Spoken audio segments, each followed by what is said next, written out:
Hey there, it's Evan Nathaniel Grimm, and welcome to my astrological forecast for the month of December. In this video, I'm going to reveal the horoscopes for all 12 zodiac signs, and I'm also going to overview the key trends that I'm anticipating. And thank you for your patience with this video. I got caught up in the holiday craze like everybody else, and had Thanksgiving and family visiting, so bear with me on the timing here, but I'm getting this video out nonetheless. Also, if you haven't downloaded your 2026 horoscopes yet for your sun, moon, and rising sign, I would highly recommend it. Thousands of you have already downloaded the videos, and thousands of you have way more information about the year ahead than everyone else. So plan ahead, get those videos. It goes through every single new and full moon in the year, the key retrograde dates. I also talk about how all the trends of 2026 apply to your sign. And each video is about 2.5 hours long, and I spent 2 months filming these videos, even more time researching it the year ahead, and 2026 is going to be even more dynamic than 2025, actually. And it's a year where you're finally taking action on things and taking mostly informed risks, but also just really daring and bold risks on things that you've been ruminating on and deliberating on for years. So next year is really a launch point for every sign in a unique way, though. So get the horoscopes to really get that extra insight on the year ahead so that you can make it your best year ever. Now, anyways, to go into December, what are the dominant trends? Well, first of all, we have a square between Sagittarius and Pisces. So we're going to have a number of planets in Sagittarius, and once they reach the later degrees, they're going to square off with Saturn and Neptune in Pisces. And the squares between Sagittarius and Pisces are interesting. They're very expansive, they're grandiose, but sometimes lacking logical basis. And the square implies tension. I always think about the square aspect as like getting elbowed in the rib cage or something. And these signs are both technically ruled by Jupiter, right? So they are both trying to expand, trying to see the bigger perspective, trying to connect with something outside of the self, the individual. But when they square each other, especially with the planets involved, it's kind of giving like NFL quarterback who's trying to, bloviate about his theory of the universe at a post-game press conference after he, was like going through a concussion protocol, like sort of giving wrong place, wrong timing, wrong subject. It's like a little bit, again, over the top. There's something over the top about this square. Now, of course, everybody can use this to their advantage and they can have a great month, and they can, especially with the square in Sag and Pisces, they can really aspire to something and get inspired, and they can even feel as though there is some kind of connection with a divine presence. But again, there's always a risk with that square that, somebody may pursue something that is not in their best interest, or they bite off more than they can chew. Because again, these are Jupiter-ruled signs, and even in a modern sense, you're talking about Pisces being a Neptune-ruled sign. So the Neptune and Jupiter, there's just like this never-ending, ever-expanding sense of conviction and purpose and connection to a higher power, and even faith in something, which can be very beautiful, but sometimes that faith can be misapplied to something, and we can, underestimate the risks of something. Also, we have Mercury in the post-shadow phase, opposing Uranus one more time, after opposing it pre-shadow and then during the retrograde. A lot of astrologers have been sort of postulating that this Mercury-Uranus opposition is going to really reveal the full extent of Epstein's operations or whatever, or that the 3i Atlas interstellar object would be making contact with us. I'm pretty skeptical about either scenario playing out, in the sense that the Epstein files are likely to be heavily redacted. That doesn't mean that there's not something, that there's not some angle that could be explored further. And certainly with Mercury in Scorpio, there will be some financial, more so, information probably that's leaked, opposing Uranus and Taurus especially. And then as it concerns 3i Atlas, I'm not the expert on it. I haven't been tracking it nearly as closely as other astrologers have. But just using my intuition, I mean, do I believe in extraterrestrial intelligence or alien life somewhere out there? I do. I do believe that. But to think that the Three-Eye Atlas sort of phenomenon would play out like a movie from the 90s where it's like, Independence Day or something. I just like, I don't think that, things in real life always play out in that sort of cinematic way. So maybe we'll get a ping or some anomaly in late December, mid-December, but it's going to be speculative at best, I would imagine. But, I was saying on a live show, I think on Instagram a few weeks ago, that if there was any announcement in 2025 about alien life, it would happen when Mercury is opposing Uranus. Let's not leave that out, right? And I promise I'm not just hedging. Like that's actually true. And when I said that, someone on the show in the comments was like, well, actually NASA is announcing something tomorrow about, I don't know if it was to do with Three-Eye Atlas or something else, but like there was some sort of significant announcement from NASA when Mercury was retrograde opposing Uranus. So there is some, space-related theme to this opposition. I'm not going to dispute that, but again, are we going to get some like fully translated alien message this month? I find that hard to believe. We also will have the continuation of the Grand Water Trine. There's been a Grand Water Trine off and on for a long time, actually, if you factor in the, Mars and Scorpio even. Like at the end of the Mars and Scorpio transit, it was trining, Saturn, Neptune, and Jupiter. Then we had the Sun participating in that Grand Water Trine. Mercury, pre-shadow, post-shadow, Venus now, in this Grand Water Trine, and kind of leaving it as I'm filming this. So, we're finishing the Grand Water Trine, and it's the final water trine for a long time.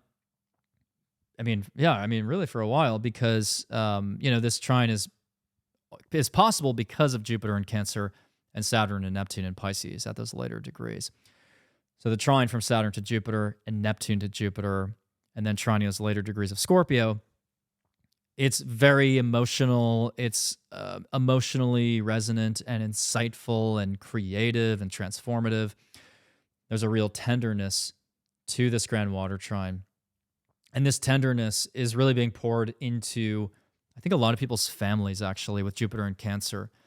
Whether people recently had children, gave birth, whether they maybe reconnected with family, or they suddenly had to take care of an ailing grandparent or parent.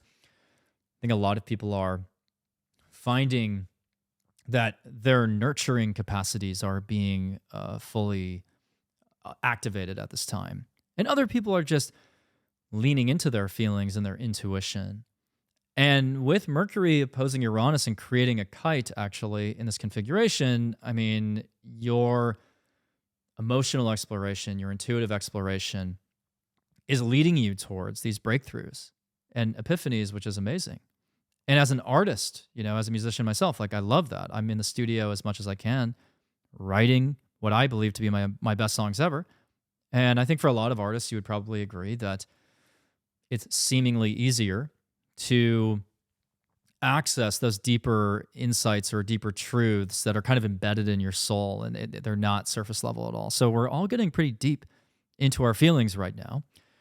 We're getting into the emotions that are encoded into us, maybe through our ancestry, our parents. Like a lot of us are doing deep healing right now. And I actually do believe that with the water element, I think when water seeps into the ground, there is something about ancestry there. It's like going down and down and down into the roots.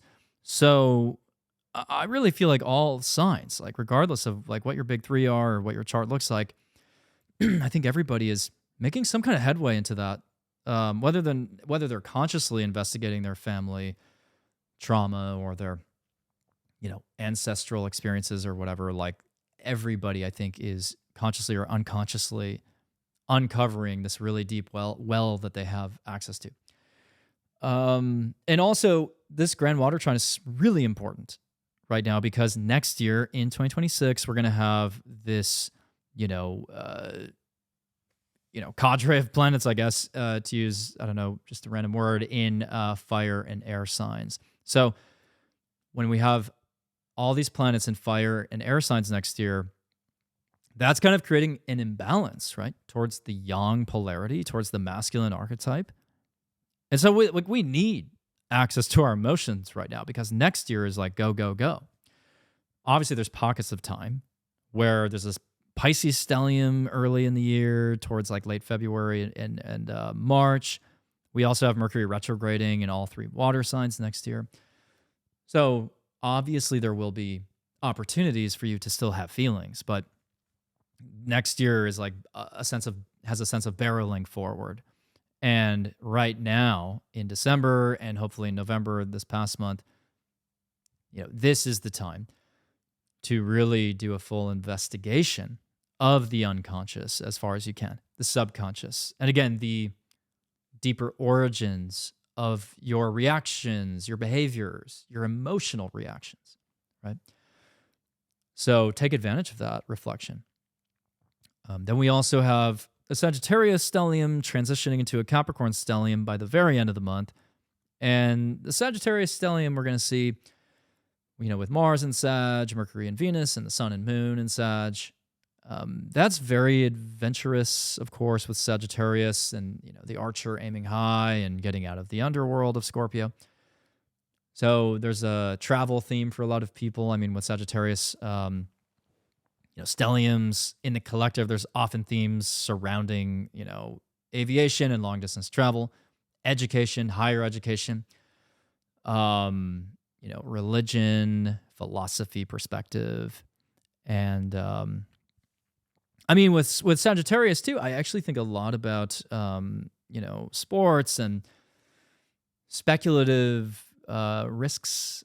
So like there could be even though like the 5th house, right? The 5th house is the domain of like gambling. But I still think about Sagittarius and Sagittarius stelliums that I know as people who kind of take risks because they believe, I don't know, they are the luckiest sign and they're always at the right place in the right time, but it doesn't always pan out that way, of course. But anyway, so those are some of the themes that will be brought up. And of course, this Sagittarius house of your chart is going to get lit up. But then at the very end of the month, we're starting to feel some of the, we're starting to see, I should say, some of the etchings and sketches of 2026. And the Capricorn stellium that's coming involving the Sun and Venus and Mars is going to definitely bring about a lot of activity in the Capricorn house of your chart in the second half of December. But really, we're at the closing stages of a synodic cycle of Mars. So the Sun-Mars conjunction is happening in the first week approximately of January 9th. There's a Sun-Venus conjunction with Venus in that superior conjunction on January 7th or 6th. And then January 7th, we get the Venus-Mars conjunction. So basically Venus, the Sun, and Mars are aligning all within the same span of 3 days. And that's going to be the defining transit, really, of January. And the Mars-Venus conjunction can really initiate new creative projects, relationships, negotiations in a lot of ways. The Sun-Mars conjunction plants the seed for a new synodic cycle of Mars, which really, alters and reforms and kind of transforms the way we use that Martian energy, in that next cycle. And by the way, if you want more information about synodic cycles and retrogrades, I do have a retrogrades class on my website, innerworldsastrology.com, and that includes, I believe, about 6 hours of lectures and a live webinar that you have the recording of. You get the recording of by signing up. Because the webinar was already delivered last April, but you still get the recording of it. So anyways, it's really important to understand planetary retrogrades and planetary cycles and synodic cycles because, anytime we are witnessing the Sun-Mars conjunction, it's like the birth of a new cycle with Mars, with, the midpoint approximately of Mars retrograde being the peak of that cycle. And, that's all happening in January, though. So my point is, at the end of December, there's a feeling that, hey, we're closing out this previous synodic cycle of Mars, which began in the late 2023 timeframe. I want to say it began around November 13th or something of 2023. So there was a Sun-Mars conjunction in Scorpio back in 2023.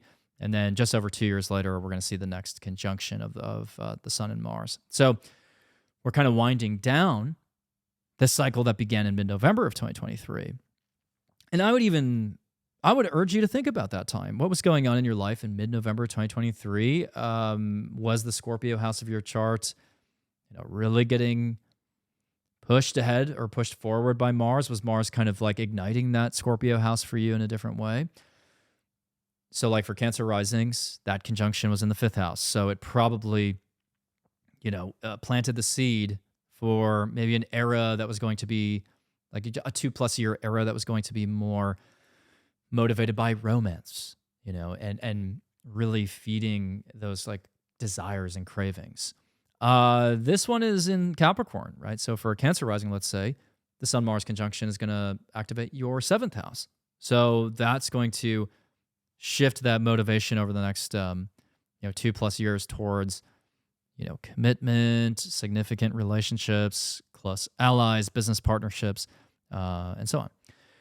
So anyways, we're winding down the previous cycle, and we're awaiting the Venus conjunction with the Sun, superior conjunction. So like January basically is like a launch point for it's like a resetting of the energy, initiation of new relationships and connections. But like December, we can start to feel that transition, take effect. So by late December, pay attention to who you're connecting with. Pay attention to where your motivations are building and crescendoing, because that can actually help you hit the ground running in 2026. And again, I'm going to say this one more time, get the 2026 horoscopes, because I talk about that right away. I talk about what that conjunction means for all the signs. And I'm obviously not going to fully address it here since we're talking mostly about December. But, those conjunctions in Capricorn next year, right as we enter the year ahead, it's going to be really helping you double down on connections that have longevity. You're going to be very focused, very industrious. But I think for December, we are more so exploring the outer reaches of like our divinely inspired intuition. We are really entertaining these big ideas that usually would seem too out of scope, highfalutin, non sequitur.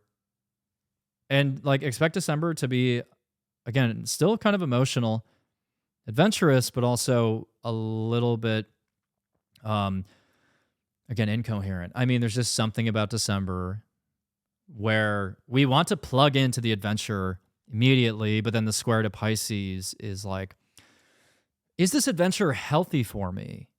Again, like the analogy I gave in the beginning of the video, like, is this the right place or right time to discuss my theory of the universe? Like, is this really the audience for it? So December 2025 feels a little bit like, a mega soapbox for everybody. But also, there's going to be some themes with that Pisces Sag square around healthcare,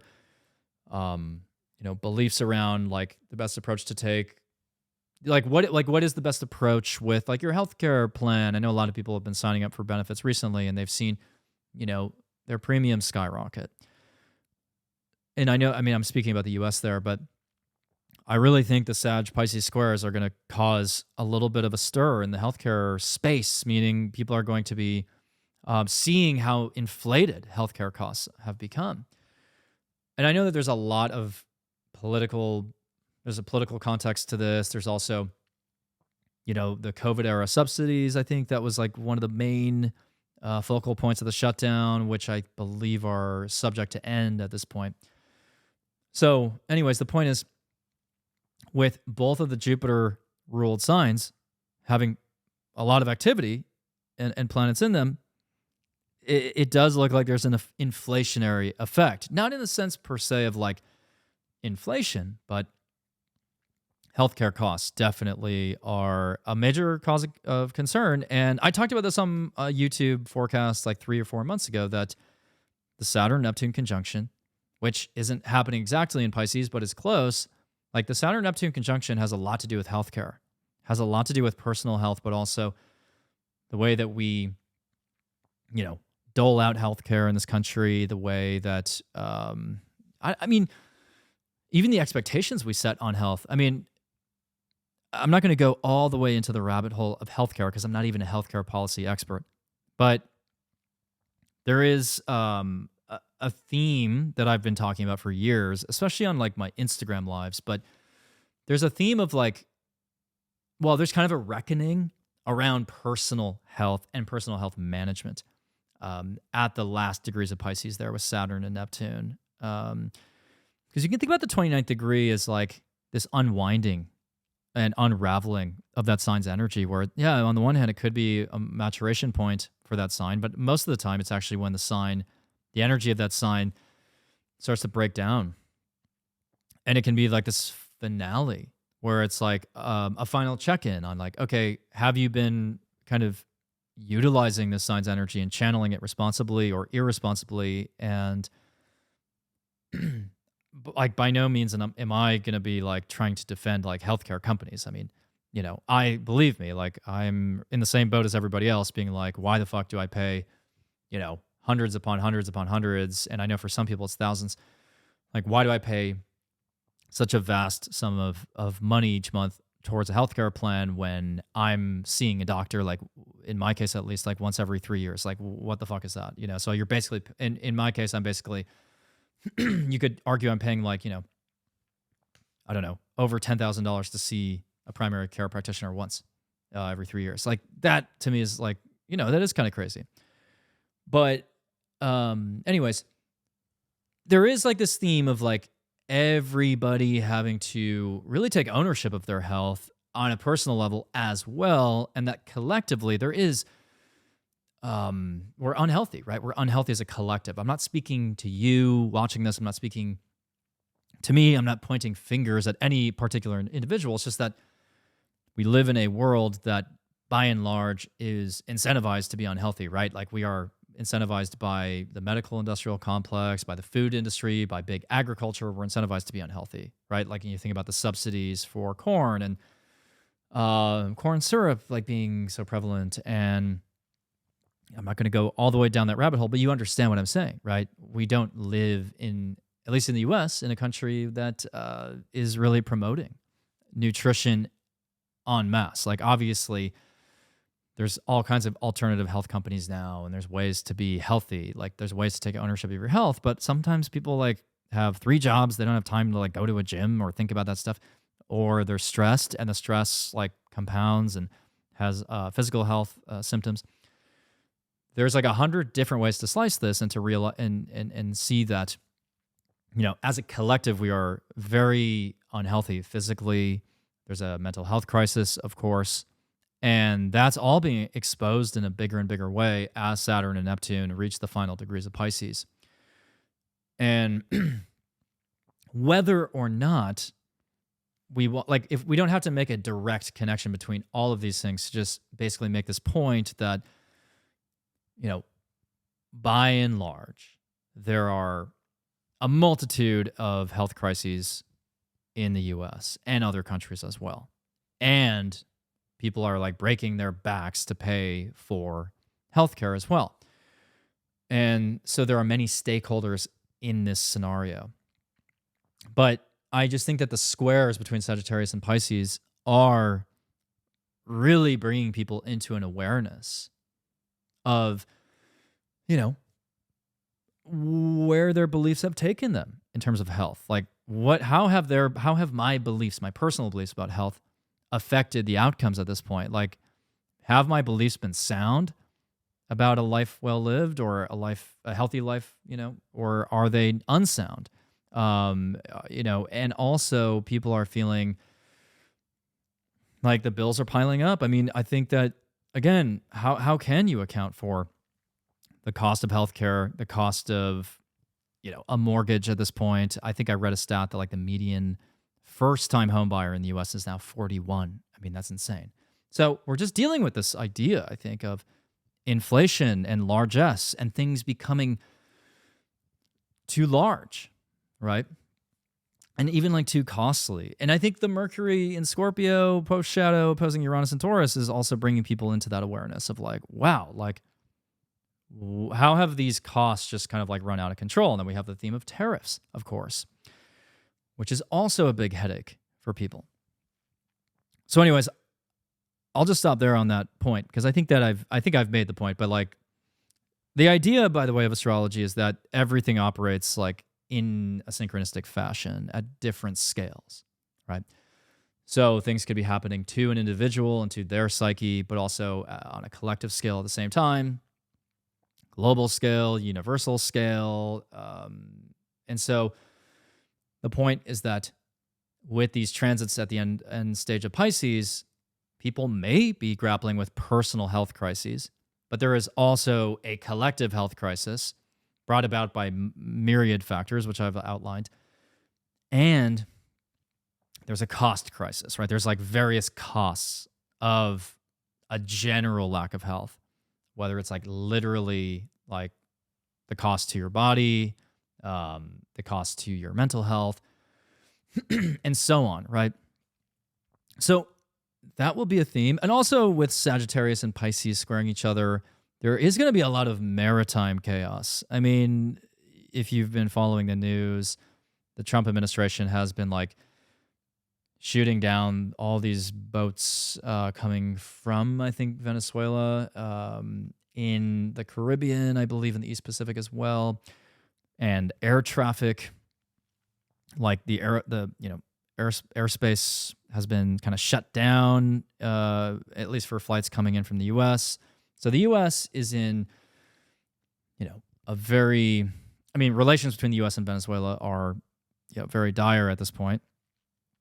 And there is this perception that what the Trump administration is doing, like what they claim to be doing, because again, I don't have a way right now to fact check this, but they claim that they're, gunning down these boats that are carrying all kinds of drugs, and these are, cartels, or at least the supply is on the ships, and that drug supply would eventually be smuggled or used by these like Venezuelan gangs and drug cartels. So that's the premise, right?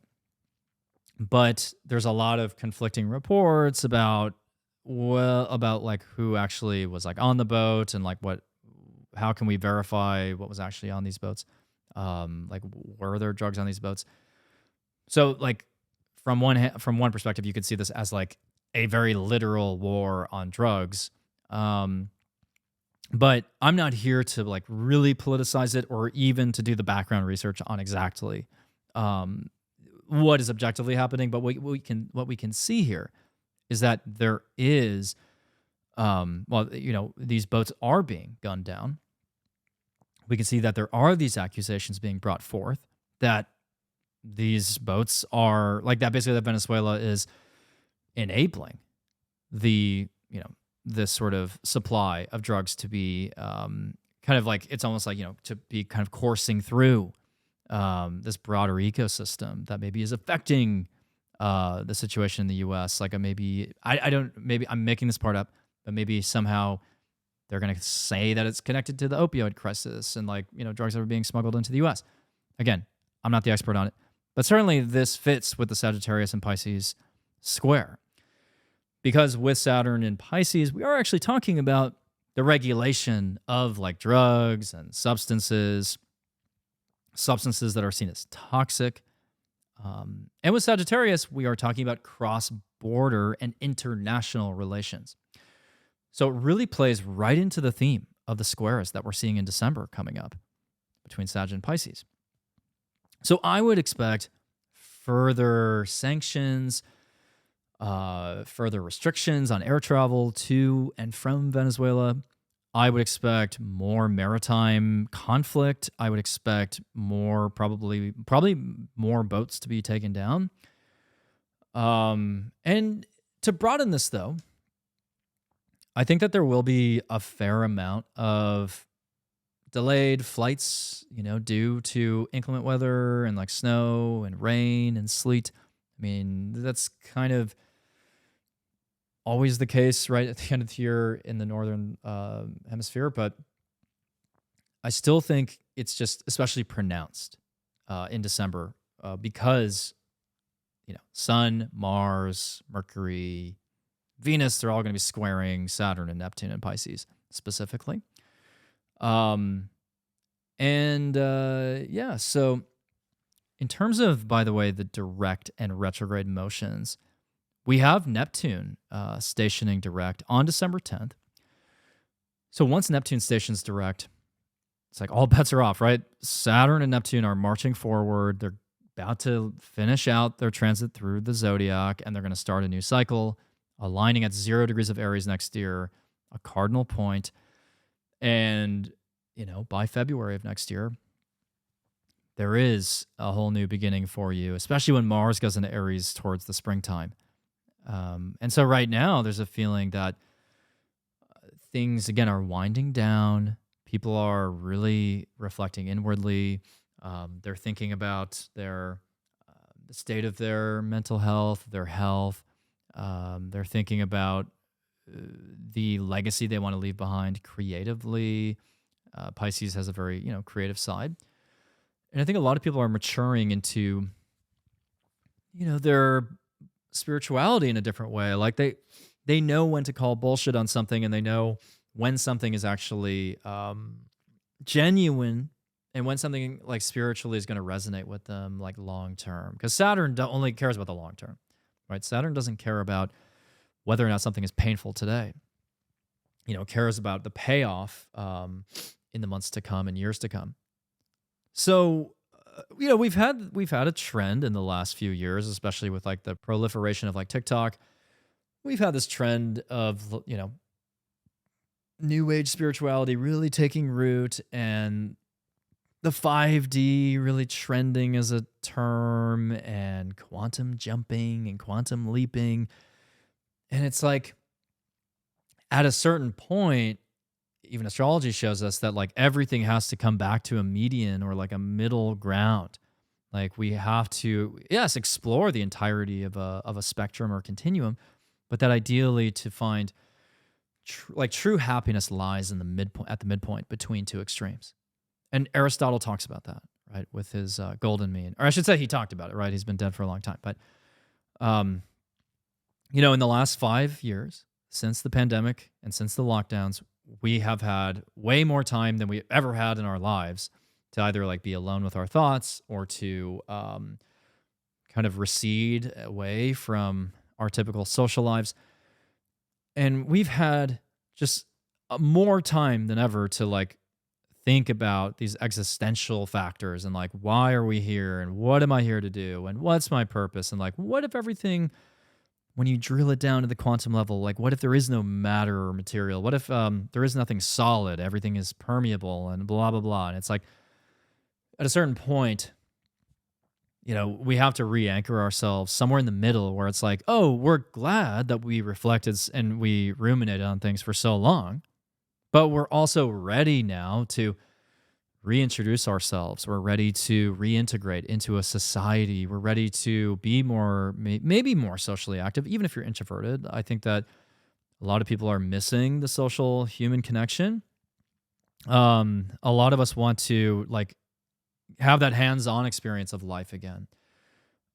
I know I've experienced that, like wanting a storefront. I want to eventually have a storefront in LA, kind of being this purveyor of mystical things and astrology, and have a show there, an event space. I want it to be all of these things, but really where that comes from and why I do the live shows as well at theaters is that I know that it's very numbing to be chronically online. It's very unsatisfying to be like on social media constantly. And quite frankly, that is partly why this video is coming out late.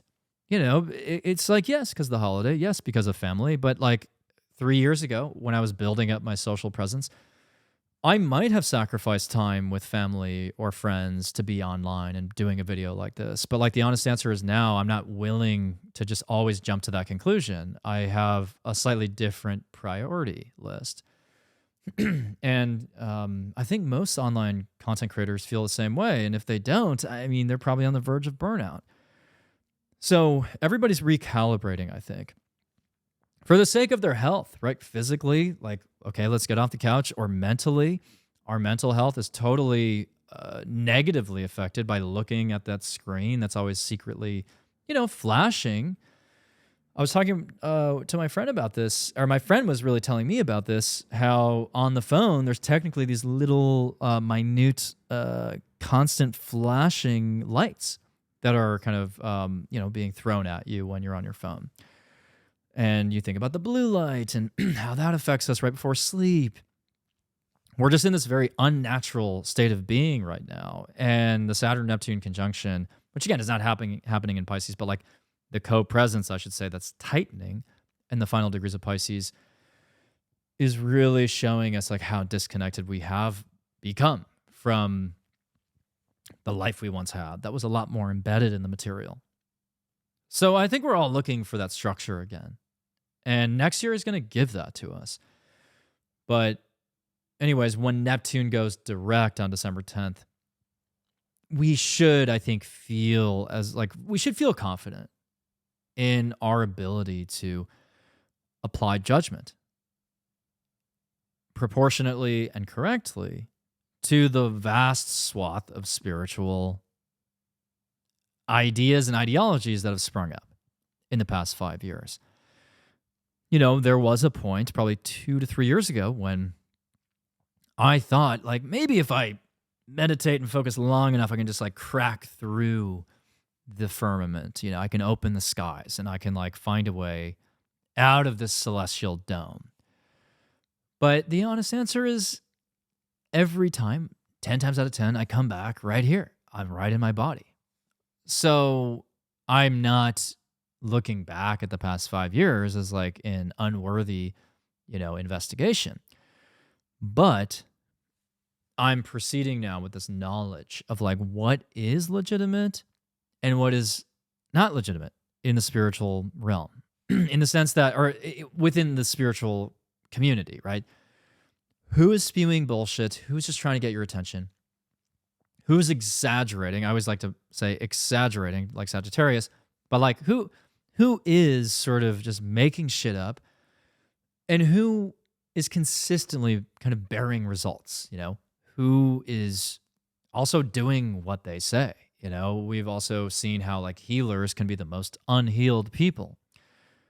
So I think this just is like a reckoning, not just for health, but it's a reckoning for your spiritual health too. Like, really being able to just ensure that something has passed some kind of litmus test before you just adopt it. I mean, there was a time 3 years ago when I went to Santa Monica, and I won't name the store, but there's a crystal shop in Santa Monica that charges like 3 to 4 times what you would see at any crystal shop. I mean, I went to Joshua Tree only months after that. I bought a crystal at a store in Santa Monica for this like ungodly price 3 years ago, thinking that like, wow, this crystal is imbued with these, it must be imbued with these like extraterrestrial properties. And like, I'm not like completely making fun of it because, this particular crystal has been very powerful for me, and my belief in it certainly helped propel me, I think, at that time. But I look back on that, I'm like, I got kind of conned, It's like they're taking advantage of the zip code. They know what the average, wallet size of a Santa Monica resident is. And I don't live in Santa Monica. I'm not really like a west sider, more of an east, east part of LA kind of guy. But anyways, I feel like everybody from everyone who moves here from New York goes to the east side of LA, not the west side. But anyways, I look back at that. I'm like, why did I pay that much for a crystal? Like, I went to Joshua Tree only months after that, saw a very similar crystal for a third of the price, and I guarantee you it was no less authentic than the other one I saw in Santa Monica. So like this sort of like eagerness to just like find the secret source or the key to everything like that, there is still that impulse. And like, I think we're all still swayed by the mystery of life and fascinated by it.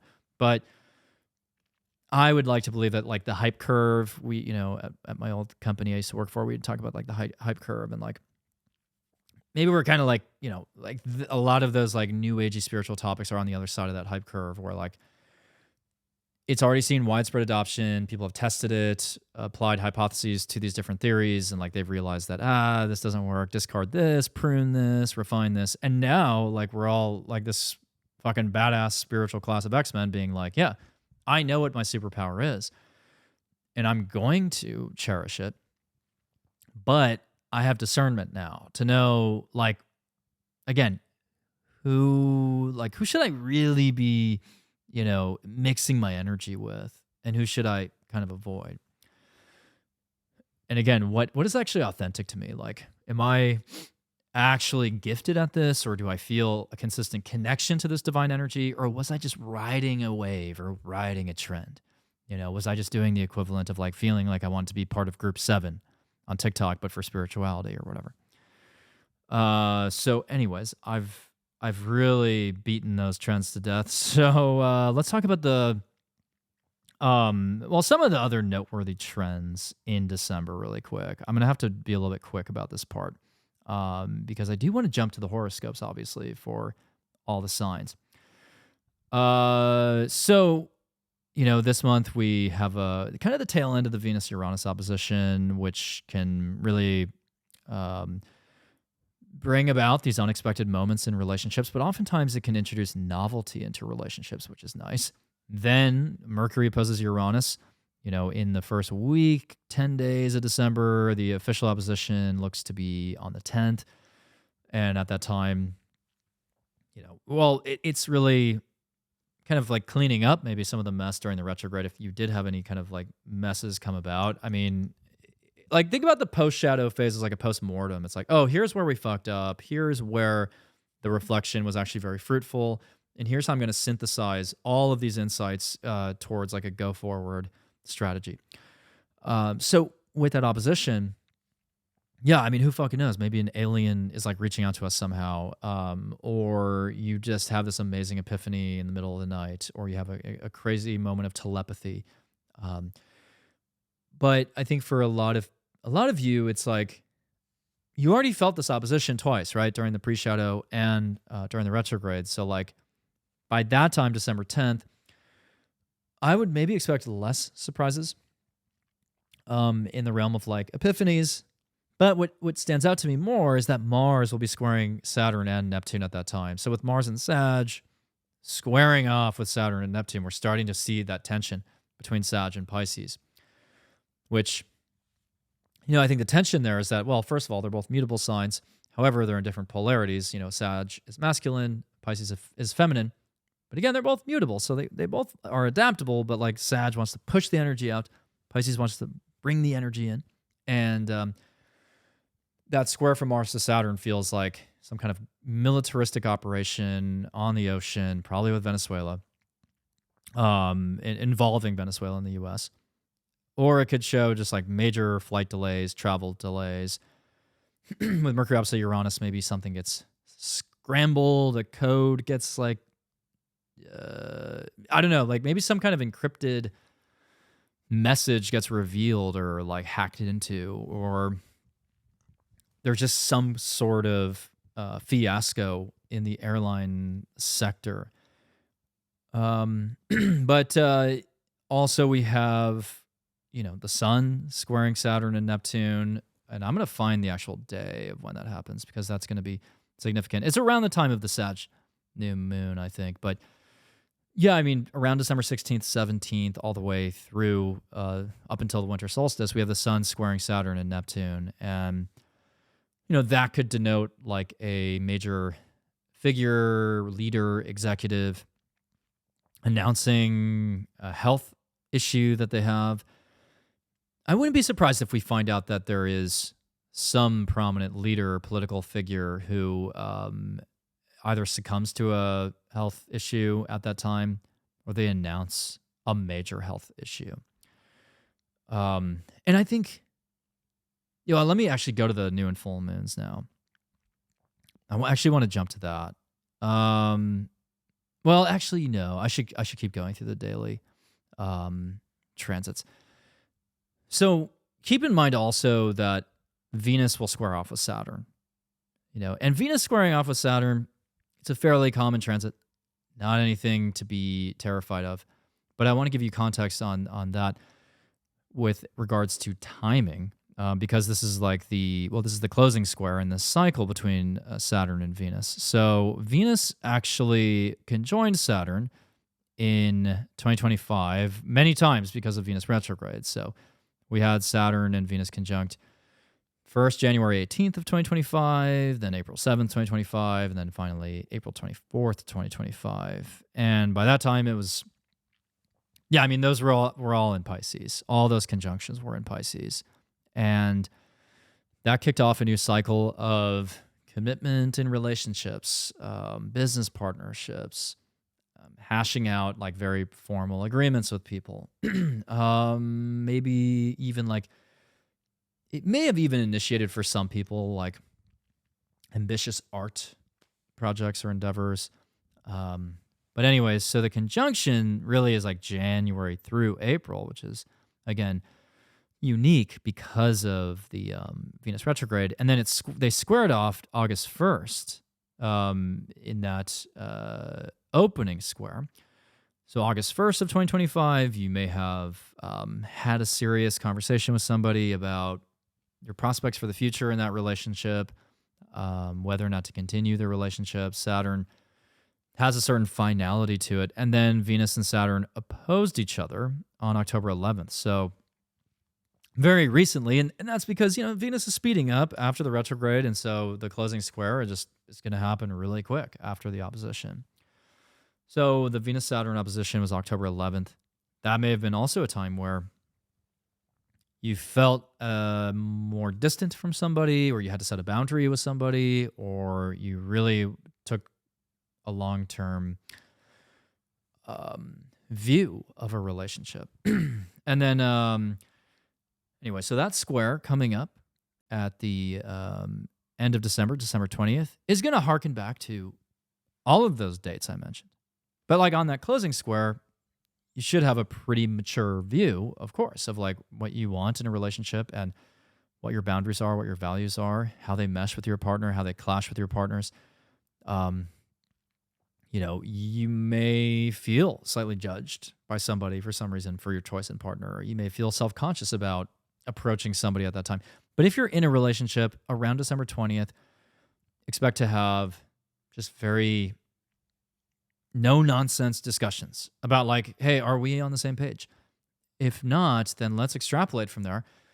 It could lead to, if we're in if we're not on the same page, or we're in a discordant relationship right now, like that could lead to much worse outcomes down the line. So maybe we should give up. Saturn Venus squares sometimes denote a moment of giving up on the relationship, honestly. But you don't have to do that, of course. You can just have a very business-like, down-to-earth conversation about what needs to change, or how to foster that long-term relationship. And then, as we move ahead past that time, we get Venus and the Sun and Mars in Capricorn, like really from Christmas Eve until the end of the year. Venus, Sun, and Mars are all in Capricorn at the same time. So we've got a Capricorn stellium in the final week of December. And that's when we start to feel like we want to start building a new foundation. We want to preserve, in other cases, like what we've already built, but like we start to aim towards a new legacy or a new long-term goal, or we start to build a foundation or reinforce it. And yet there's a sense that all of that may change once Mars and Venus conjoin, once the Sun and Mars conjoin, once the Sun and Venus conjoin in early January. So again, a reason to get the 2026 horoscopes, because I actually explain the timing and the right approach that each sign should take. And you get a view of the entire year, which I don't do on these YouTubes. I piecemeal it month by month. So anyways, in the last week of the year, you're definitely going to be really focused, disciplined, discerning, but maybe slightly unsure of like exactly the foundation you want to build. And then Mercury will be in Sagittarius for much of the month. And let me look this up quick. Mercury goes into Sagittarius December 11th, yeah. So from December 11th onward until it goes into Capricorn on January 1st. So for most of the month, Mercury in Sag is showing that, we're probably going to be saying things that are blasphemous, a little out of pocket. Mercury in Sag likes to say things that are provocative to get a reaction out of people. And, that's interesting until the end of the month when it squares Saturn and Neptune. It's like, oh, let me check my beliefs. Let me check my philosophy. Where am I full of shit? And that's the thing about December. It's just kind of a weird month because it kind of feels like a month where you can get away with just saying the most outrageous shit until the end of the month when an actual expert just sort of fact checks you and you're like, I guess I was really just kind of like riding off of like vibes for a while and didn't have the facts. So let's talk about the new and full moons quick before I get to the horoscopes. I promise I'll get to these horoscopes. So we have the Gemini full moon, December 4th, ruled by Mercury, with Mercury post-shadow still gearing up to oppose Uranus. I think that's a very revelatory full moon. And it's also happening in an exact square to the north and south node. So this is like a midpoint between eclipses in Virgo and Pisces. I mean, this is the midpoint. So something from this full moon is not only going to be the culmination of something that began on the Gemini New Moon, which I think was like May 26th this year.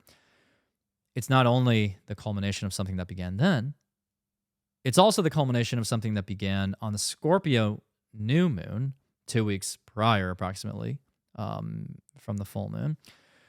But it's also, thirdly, a midpoint between the eclipse we just had in Pisces in September, and the upcoming lunar eclipse in Virgo that we're going to have, I think, on March 3rd of 2026.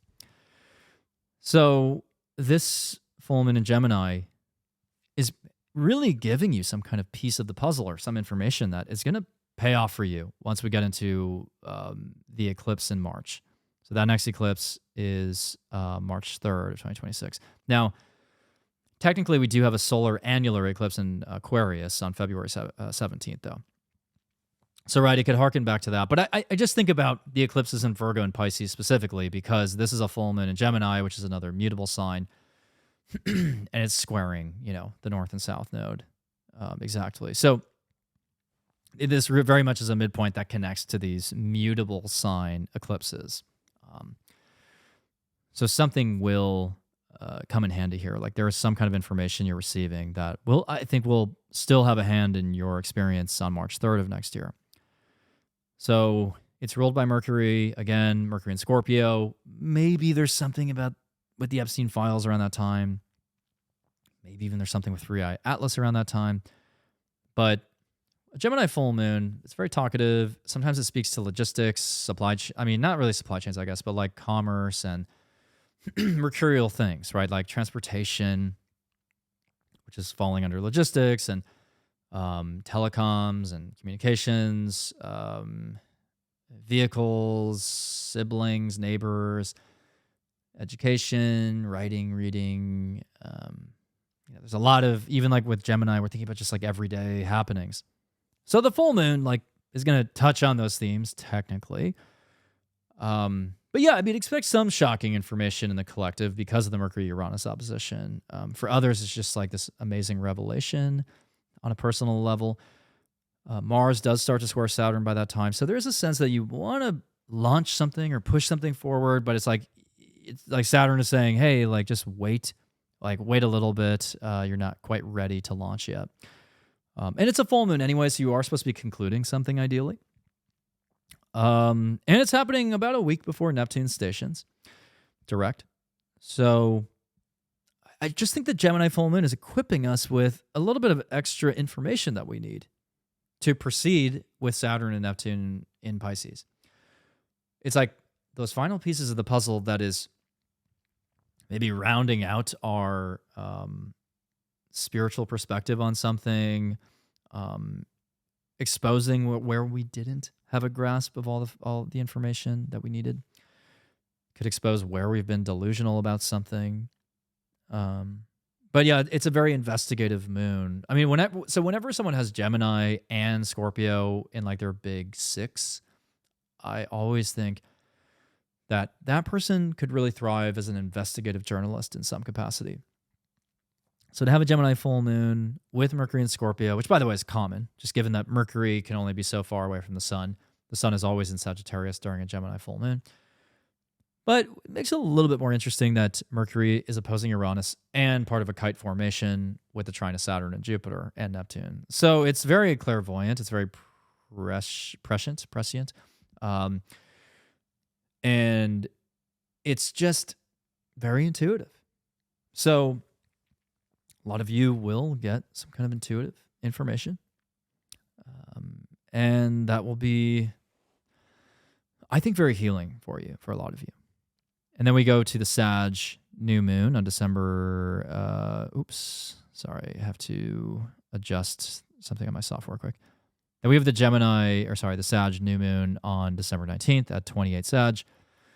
Very much close to the galactic center and in conjunct to Uranus, a planet that deals with really aliens. And so, I'm not going to like say it's completely impossible that we could like see some kind of like unidentified object or receive an anomalous communication from somewhere. Maybe it's not about alien contact per se. Maybe it's just evidence of life on another planet. But yeah, the inconjunct to Uranus is interesting, right? And the square to Saturn shows that in Pisces and Neptune in Pisces does suggest that maybe there's something under the bottom of the ocean, honestly. Like, I know that there's been theories floating around that like maybe the aliens are in the ocean. I mean, it is possible. Like 80% of the ocean is unexplored still.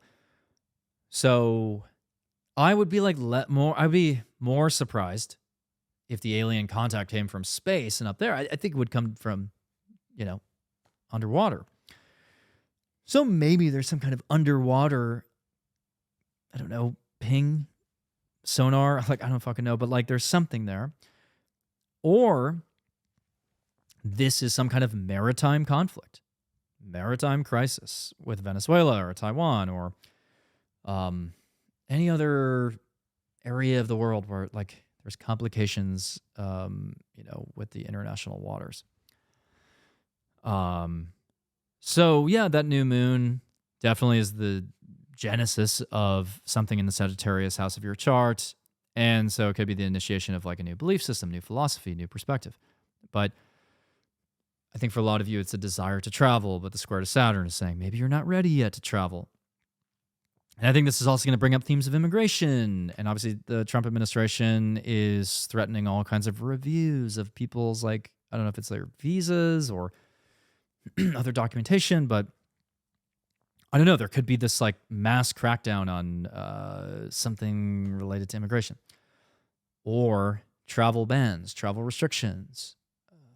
There could be, just something in that area, But I think for a lot of you too, it's like you want to go home for Christmas, but there's a lot of rain or a lot of snow where you're going. So it's kind of a frustrating new moon in that sense. Kind of like, okay, not quite yet. Venus is squaring Saturn. So there's a sense of sacrifice in a relationship. Maybe you're, honestly, I think for a lot of you, you're having to be separate from a partner, separate from a close friend for longer than you expected, because you, because of like you're supposed to meet up somewhere, but like one of your flights got canceled or one of your flights got delayed. It could be that, you're in a long distance relationship and you want to see your partner and your flight gets delayed. So yeah, there's a lot of scenarios there, none of which are all that fun, honestly. But Saturn is also providing or demanding a structure to your beliefs. It's like, what do I believe, and is it coherent? And the square to Neptune is saying, well, it doesn't matter if it's coherent. Just feel it out and just intuit the possibilities. But then Saturn is like, no, I promise you structure would help. And then, Venus squaring Saturn even shows that some of you are feeling like you've had to sacrifice more money than you expected to like buy gifts for people, or maybe you've had to sacrifice more than you expected to be in this relationship, or or you are financially just frustrated with the healthcare costs, or the cost of everything is just adding up for you. Like, I mean, again, there's just like this inflationary effect with Sagittarius and Pisces that I don't necessarily enjoy. And I think about inflammation. I mean, maybe some people are dealing with, hopefully not, but like some degree of inflammation. Yeah. But anyways, I want to jump into the horoscopes. I know I say this every time lately, but like I'm gonna have to be brief on the horoscopes this time. Just given the timing tonight. So let's start with Aries and go through the zodiacs. So let's actually start off with the Gemini Full Moon for Aries. So Gemini Full Moon for Aries is in the 3rd house. And by the way, track your sun and moon as well, not just the rising sign. But the Gemini Full Moon is in Aries' 3rd house, and the 3rd house full moon could be revelatory information coming to you that you're receiving. Maybe there's a conversation that's very pivotal. Some of you are dealing with travel-related themes there, changing your dynamic with a sibling. And it's ruled by Mercury, which is in your 8th house. So many of you are also communicating about the shadow work you've done. Something deep within your psyche is being revealed. Maybe you're having an intimate conversation. But maybe also some of you are just learning a lot about your finances and the state of your finances. And Venus and Mars are in the 9th at that time. So I think it's an active travel period for Aries in the beginning of the month. Not that you all have to be traveling, but at the very least you're exploring your philosophy, you're sharing your wisdom, but it's squaring Saturn. You're starting to get that square to Saturn, and you're realizing, hey, I need to maybe take a break from traveling to restore my health and recover. Maybe I need to also apply more of a structure to my beliefs, and maybe somehow the things I'm saying clash with how I feel inside. And then the Sagittarius New Moon on December 19th is in, naturally, your 9th house. And the 9th house new moon could be the beginning of actually a new trip, a new journey. You're traveling, you're flying. It's ruled by Jupiter, with Jupiter in Cancer. And this is something, by the way, I didn't talk about in the overview, which I'm going to talk about now. With Jupiter ruling the Sag New Moon and technically ruling the entire square here between Sag and Pisces. Or I shouldn't say ruling, it's dispositing, right? It's dispositing all these planets. With Jupiter dispositing these planets and Jupiter being in Cancer retrograde, I think a lot of people are focused on fertility, family creation, whether or not they want to have kids. They're focused on home prices, whether or not they want to buy a home. Focused on taking care of family. They're focused on, whom they want to nurture. A lot of you are, I've even had conversations with people who are like, I think I want to have a kid. I didn't expect to, but I want to have a kid.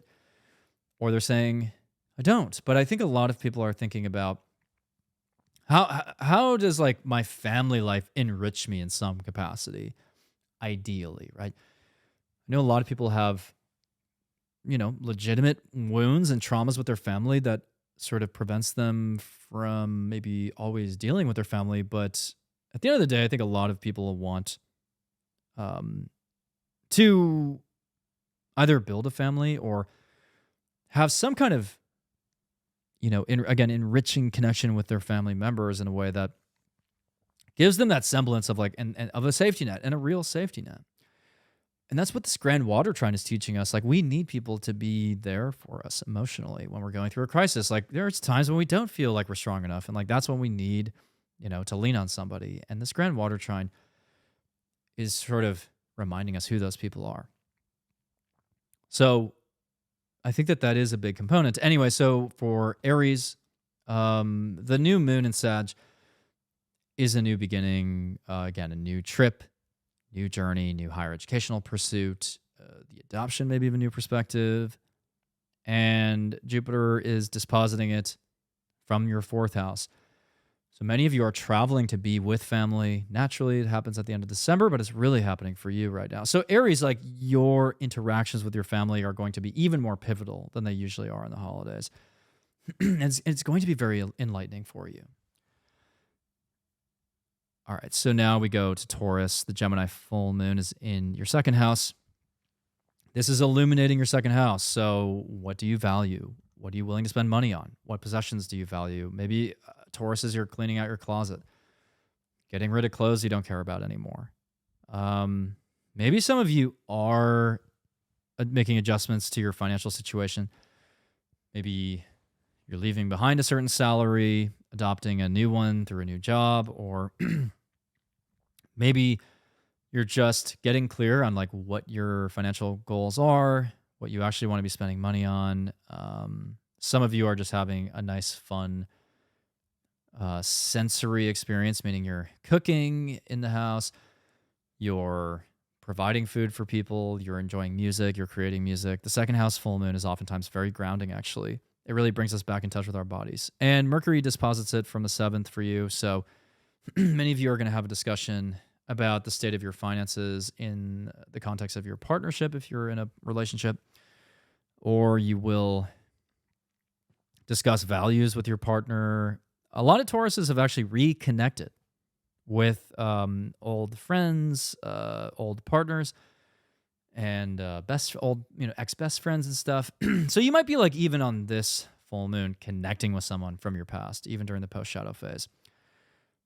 And trining Saturn in the 11th, I mean, I think there is someone here, like a friend, who can be a really consistent support for you. They can either continue to be that support, or they can be that support again.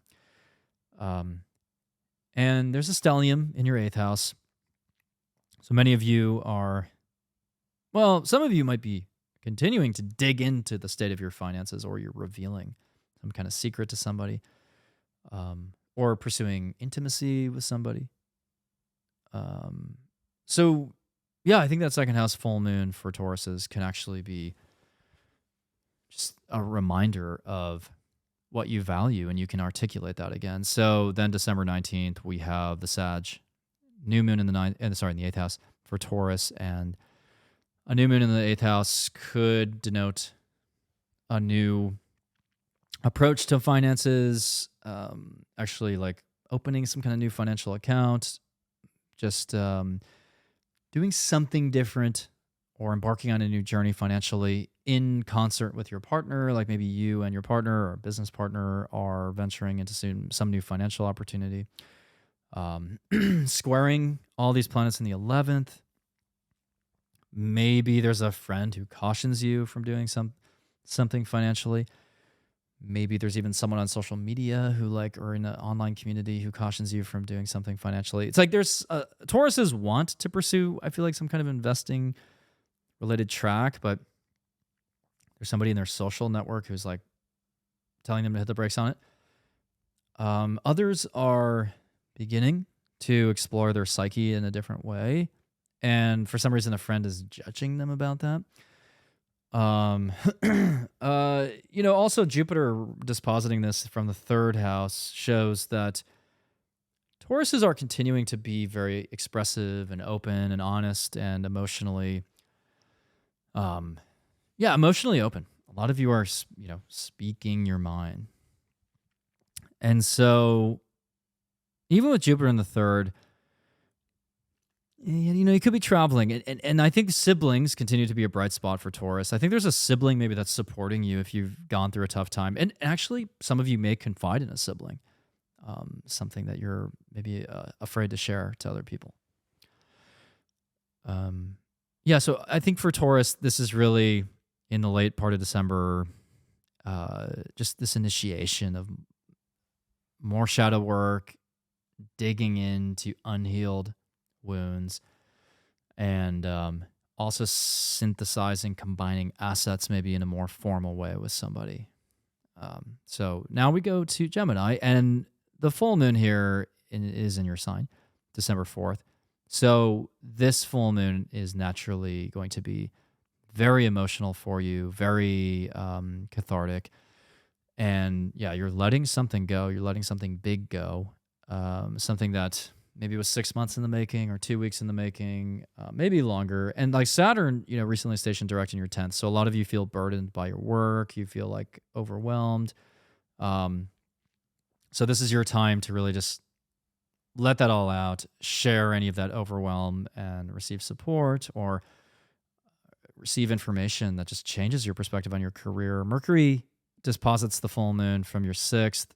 So some of the information could be coming through your work, a coworker, direct manager, and maybe the information is pertinent to your health, honestly. With Mercury in the 6th, you're either learning something about your health, taking a new perspective about health, or some of you, honestly, are just continuing to finish projects that have been piling up throughout the year. And Venus, Sun, and Mars are in your 7th. So there's a heavy focus on partnership as well. And like, who can I trust? Who do I want to pair up with? Who do I want to associate with? And with Mars in the 7th and the house of open enemies there, some of you have had to navigate very real conflict with people in the last few weeks. And so this full moon for some of you is when you have to step up and just like embrace the conflict and get through it and just speak your mind and say, hey, I don't appreciate how you screwed me over with this contract or this agreement. Let's achieve a fairer outcome. And yeah, I think a lot of Geminis feel overworked right now and very bogged down by their responsibilities. So this full moon is a time to be vulnerable and just say like, hey, like I need a day off, or I need a break, or I need again, I kind of have to stand up for myself here and get a fairer bargain. So I think for a lot of Geminis, there could be a relationship skirmish as well. Like maybe you're fighting with your partner, honestly. Fighting with your partner about how to like organize your day to day. Then the Sag New Moon on December 19th is in your 7th house. So this could be the beginning of a new relationship, actually. For some of you, this is the birth of a new relationship, partnership. Maybe it's probably like a one-to-one romantic relationship. Or it's again, it could be a business partner. Some of you are traveling with a partner, traveling away from a partner. And it all squares Saturn in your 10th. So some of you are traveling to see a partner and maybe it's taking away from your work responsibilities and you're trying to find a way to balance these out. Others are actually receiving a lot of judgment from a parent. I actually think for a lot of Geminis, a parent is like trying to get involved and like they're trying to judge you in your relationship and like tell you who you can and can't be with. But other Geminis are actually inking an agreement with somebody, like an employer. I actually think with the 7th house new moon or opposite your sign with Saturn in a superior square, even though it's the end of the year, some Geminis could like eke out some kind of agreement with somebody to like work for their company, or they could like get a big client or a vendor on board with their business.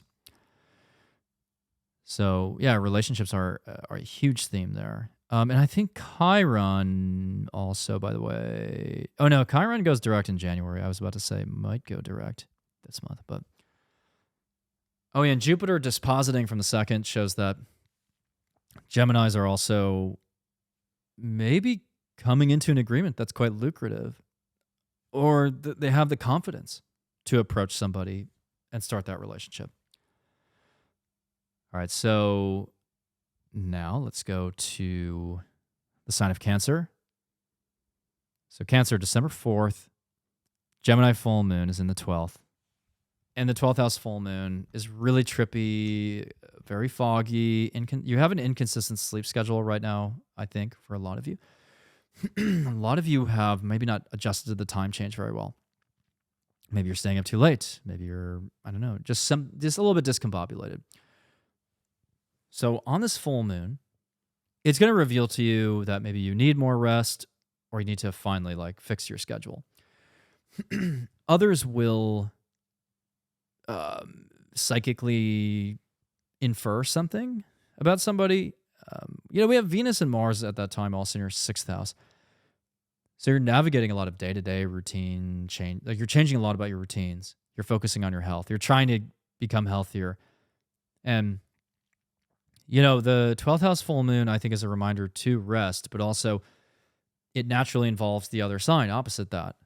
And that's in your 6th house with Sag. And that means that you also have to, yes, take a rest, but focus on your health. Like get back into shape or get healthy again. And Saturn is squaring a lot of this energy from the ninth house.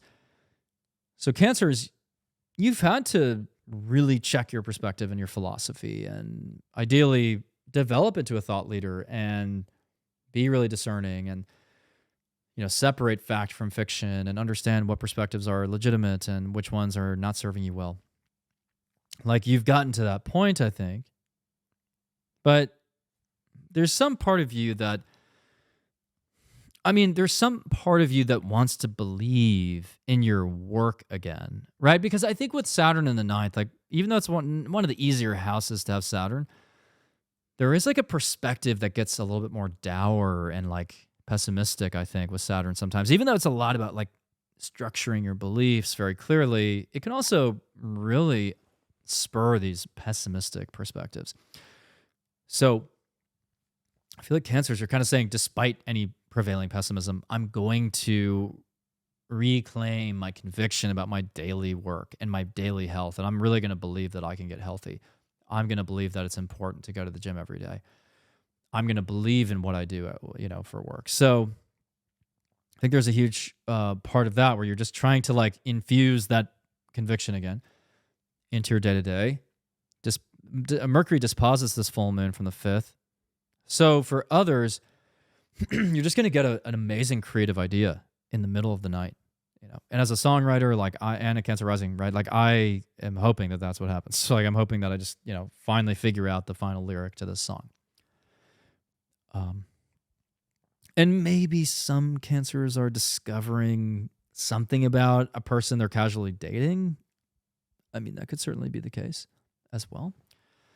And your dreams are going to be really, really trippy around that time. And some of you, of course, are connecting to the spirit realm in a bigger way. December 19th, there's a new moon in Sag, in your 6th house. So December 19th, maybe that's a time when you establish a new routine, but like, let's be honest, it's near Christmas. Some of you are traveling, and maybe that's throwing your routine off. Maybe some Cancers are traveling for work, traveling to get away from work. The square to Saturn in your 9th is not so great because it shows that either you have to take a flight for work and that flight's getting delayed, or you are taking a flight home for the holidays and that's getting delayed. I feel like Cancers are among the most likely sign to have a travel delay around the Christmas time. Venus square Saturn.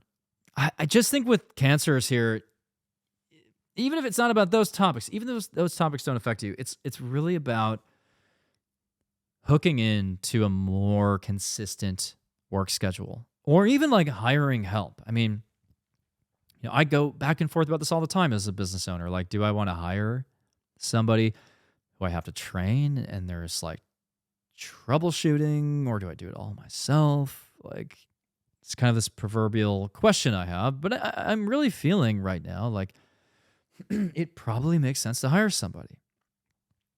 So I'm probably going to use the new moon partly for that. And like, don't think about the new moon as like everything happening at a singular point or moment. It's like, it just sets the energy for the next 2 weeks in a lot of ways. So maybe I don't hire somebody December 19th. Maybe I hire somebody January 2nd.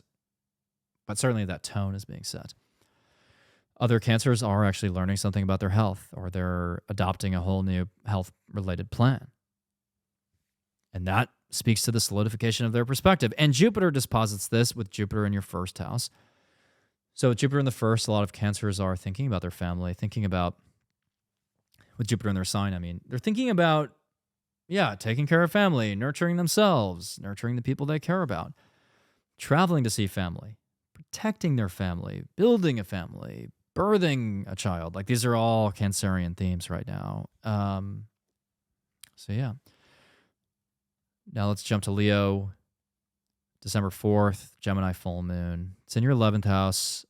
The 11th house full moon is usually the marking of a celebration. You're celebrating, going to a party, socializing, conversing with, a bunch of people. And some of you will hit a milestone on social media. And so will Aries. I think Aries and Leo can kind of make the most headway with their social media. endeavors right now.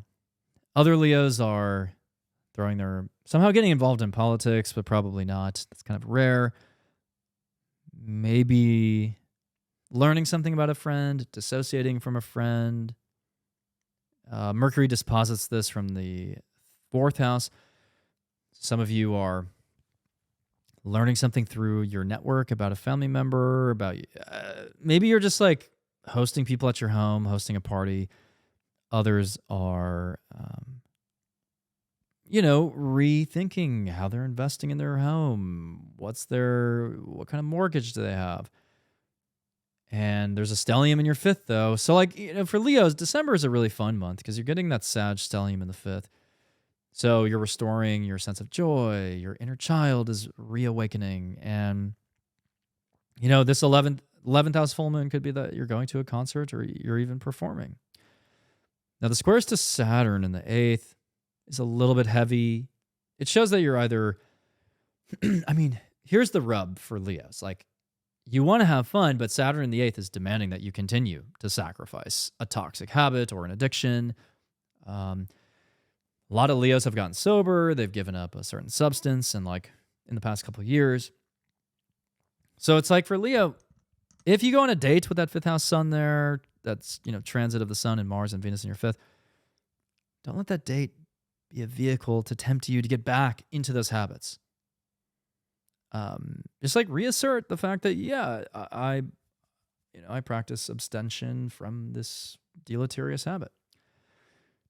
I think a lot of Leos here are going to want to go to a social event and go to a concert, but there's some incident where it's I want to partake in this thing that I know is bad for me, but I can't. So Leo, you have to if you're a Leo who's on a journey, I guess, of, sacrifice and abstention, I would vote, just keep that going with Saturn in the 8th. Other Leos are doing, a little bit of shadow work, or maybe they're trying to build the official, commercial underpinnings on a creative idea. And again, I think some of you are even, maybe I didn't say this, but some of you are conversing with a parent even, or working out the financing of your home or something. So then December 19th, Sag New Moon falls in your 5th house. The Sag New Moon in the 5th is really fun, right? So we're just bringing back the fun, the joy, the sense of romance and playfulness and creativity. So some Leos are going to start dating somebody casually. Other Leos will embark on a new creative pathway. Some Leos will put on a show, put on a performance. If you're a Leo who has kids, you'll spend more time with your kids. You'll adopt a new energy in your family. You might just activate that inner child within, or with that square to Saturn, again, you might be commercializing something you've done creatively. Or there's a date you're going on that just demands that you just kind of go back to the drawing board and do some shadow work. Maybe there's something on the date that triggers you, and something in your shadow side. With Jupiter dispositing in the 12th, Jupiter in the 12th can be tough. There's a part of you that wants to kind of touch the divine, be part of this divine presence, and be in the presence of this divine energy. But there's another part of you that feels like you're in a weird headspace with the Jupiter retrograde. You're not sure how to make sense of everything that's happening in your family. Maybe you're addressing, there's a lot going on in your mind and you're trying to focus on mental health. So I think for Leo, it's tapping into the playful side can really assuage these concerns, and it can actually help you, I think, address any mental health concerns. And then it is in conjunct to Uranus, right? In the 10th. So maybe there's an interaction where between your career and your creativity, you're bringing creativity into your career, or a parent. Maybe you're playing a fun game with your parents or something, and you're kind of reconnecting with your parents in a joyful way. But again, the square to Saturn and Neptune shows that even as you like plug into your creative side again or your romantic side, there is still some shadow work you have to do, or there's a sacrifice that needs to be reinforced or an abstention from something that has to be reinforced. So anyways, let's go to Virgo. The Gemini full moon, December 4th, is happening in Virgo's 10th. So the 10th house full moon is a transition in your professional life, with your public reputation, in your career, with your parents, as a parent, as an authority figure. So you're either learning something about your parents, learning something about your career, hitting a new high point in your career for the year, transitioning to a different set of responsibilities. And Venus, the Sun, and Mars are all in your 4th. So probably a lot of Virgos are kind of insular during December, spending more time with family, taking care of family, traveling to see family. So I actually do think a lot of Virgos are learning something very pivotal about a parent, with Mercury dispositing from the 3rd house. So Virgo, it's a very illuminating full moon for your family. And even for your career though, like Mercury in the 3rd is very clever. You might tap into this idea that ends up benefiting you massively in your career. And we're starting to see that square from Mars to Saturn. Saturn in your 7th, recently stationing direct. You see your relationships for what they are. You're not buying into a fantasy version of the relationship. You see through the delusion, the mirage. And Saturn is kind of the judge, right? So maybe similar to another sign I was talking about earlier, there's a parent or a family member who's judging your partner for some reason, or you're having trouble like setting a boundary between your family and your relationship. Maybe your family's too involved in your relationship or not enough, or your distance from your family members is complicating your relationship somehow. So yeah, it's all like those squares for Virgo and all the mutable signs is very complicated. And also the Sag New Moon, let's go to that, December 19th. It's in the 4th. I mean, how many Virgos are actually going to move to a new house? Probably not many, but it is technically possible. I mean, some of you will, relocate, move to a new house, reset the dynamic in your family entirely, espouse a whole new philosophy or belief about your family, kind of witness the continuum of their beliefs. You might argue with them philosophically about something. Even then, maybe you're traveling to see family. But the square to Saturn shows that maybe you want to move in with a partner. And that's part of the deal or whatever. Like you're becoming exclusive with someone and you're like ready to move in. But maybe there's just something about that process that feels a little rushed. And you're like, wait, let me hold off on that for a year. So a lot of Virgos are getting cold feet about moving in with a partner, or they are moving in with a partner and they're kind of just going through the motions of coming to terms with that. The new moon is in conjunct to Uranus in the 9th. Some of you are traveling to an unsuspecting place, or again, travel plans get scrambled a little bit. Jupiter's dispositing the new moon and the whole stellium there in your 4th from the 11th. So maybe a friend comes to see you. Maybe a friend helps you move. Maybe with the 4th house disposited by Jupiter in the 11th, some of you might host people at your house. Yeah, some of you could do that. Some of you could host like a gathering at home. Maybe there's a very abundant family gathering, honestly, with Jupiter in the 11th. Dispositing all this 4th house energy. And I think a lot of you are just coming to learn something about a parent or a caregiver that you just like did not expect. And you're finding a better way to integrate your relationships or relationship into your family life somehow, or you're finding a better way to cohabitate with somebody.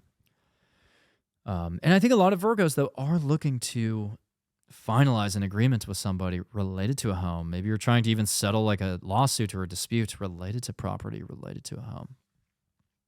But Virgos are really insular this month, I think. And I think you should be. I mean, this is a time to really go within, deal with like your family and address any family issues. And now we go to Libra. So Libra, the Gemini Full Moon is in the ninth. Ninth house full moon is really an awakening to maybe your true philosophy on something. You get another perspective that ends up being useful to you. Maybe you realize that you would like to travel somewhere. Maybe you're coming back from a trip. Some of you are even finishing higher educational coursework. In rare cases, you could even finish a publishing project, publish a book or something, change up your marketing or advertising plan. Mercury disposits from the second. So many of you are actually learning something about your finances, budgeting, spending, your salary. You're realizing, hey, I have the money to travel or I don't. Or I'm seeing my values in a new light because Mercury in the second. Or I just value things very differently now. And there's a stellium in your third. So Libras, you're very talkative all month. You're very social. You're very humorous, witty, funny. I think this is one of the most social months of the year for you. So you're having a lot of conversations. These conversations will change your beliefs, your perspectives, especially about money. Starting to see the square from Saturn in the sixth. A lot of Libras spending a lot of December socializing. And this social activity might be taking away from your work obligations. And I know Libras have had to deal with a lot of health issues. Many Libras that I know are either, they've had, I don't want to get too dark there, but they have had to deal with a lot of health issues. Or work has stressed them out. So Libra, I think that December represents a moment of levity, a joie de vivre, and you are really enjoying your time with people. There's a lot of quality time here, whether it's with siblings or neighbors or people in your local community. And others are just creating content for social media. But all of the socializing is good, but it is kind of distracting you maybe from some of the work that you're still slightly bogged down in, but ideally you're not as bogged down in it with Saturn direct in your sixth. Or you're learning about health, gaining perspectives that are helpful to your health and getting you out of the rut you've been in health-wise. I mean, not all of you, but many of you have been in a pretty dire health situation, I would imagine, for the last couple of years. With Saturn in the sixth, house of bad fortune. So let's move on to the Sag New Moon. And by the way, Libra, things are getting better for you, to be clear. 2026, Saturn and Neptune are largely out of your sixth house, which is a harder place for Saturn and Neptune to be than in the seventh.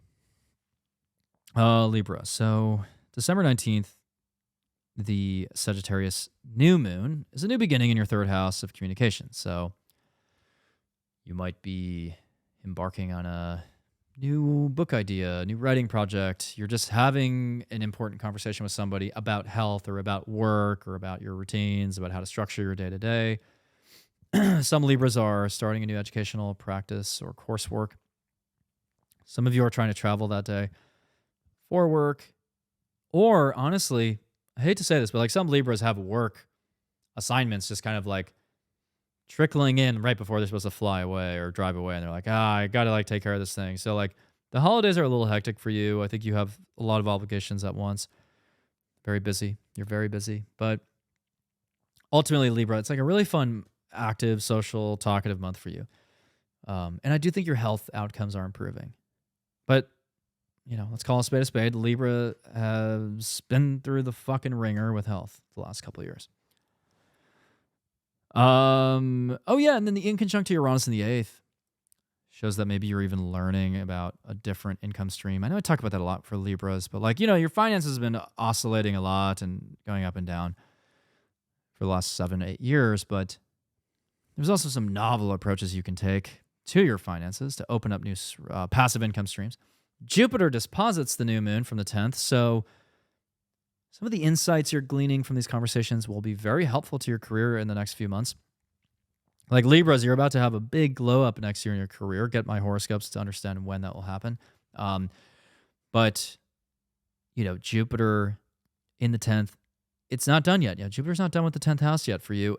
And that's going to bring in a lot of growth, a lot of success in your career in the months to come. And so there's some kind of piece of information you're receiving on December 19th that will help you in your career for those months to come. And a lot of you have changed your perspective on your finances lately because of the Mercury opposition to Uranus in your second and eighth houses.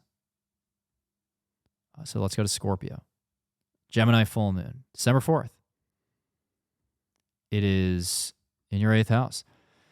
Eighth house full moon could show that there's a psychic download or inference about something that you're receiving. You're discussing your shadow side, doing shadow work, learning about a fear that you have that you want to face. A secret is coming to light that's important for you. Maybe you're learning a secret about an ex. Mercury's post shadow still. Maybe an ex is sharing a secret about you.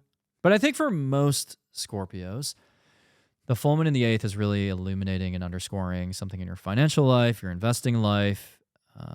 You are realizing the true state of your investments and finances. There's a Sag stellium in your second house, also dealing with money. So Scorpio, you're focused on monetization. You're focused on monetizing your natural abilities and skill sets. You're focused on, I think you're reclaiming a conviction that you deserve a certain compensation for your talents, or you're just expanding the scope of possibilities around what you could earn. The square to Saturn, though, in the fifth is showing that maybe, I don't know, there's some kind of creative project that you're still working on, maybe that you're trying to monetize, that it's just you're struggling to a little bit. Or maybe you're looking for long-term commitment from someone you're casually seeing, but the values between you and them are clashing. Others are actually just looking to really ground. A lot of Scorpios are looking to ground themselves again in the sensory and material world.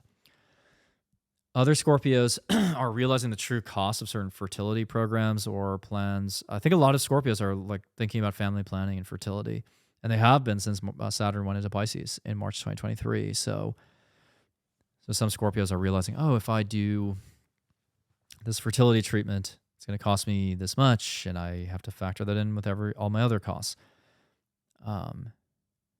And yeah, you could really learn anything secretive on this full moon because Mercury disposits from your first house or in a co-presence with your sign. So yeah, shit is coming to light for sure on December 4th.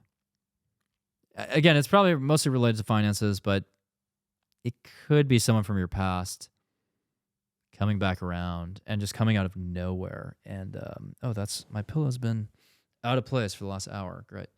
That's why I've been sitting so weirdly.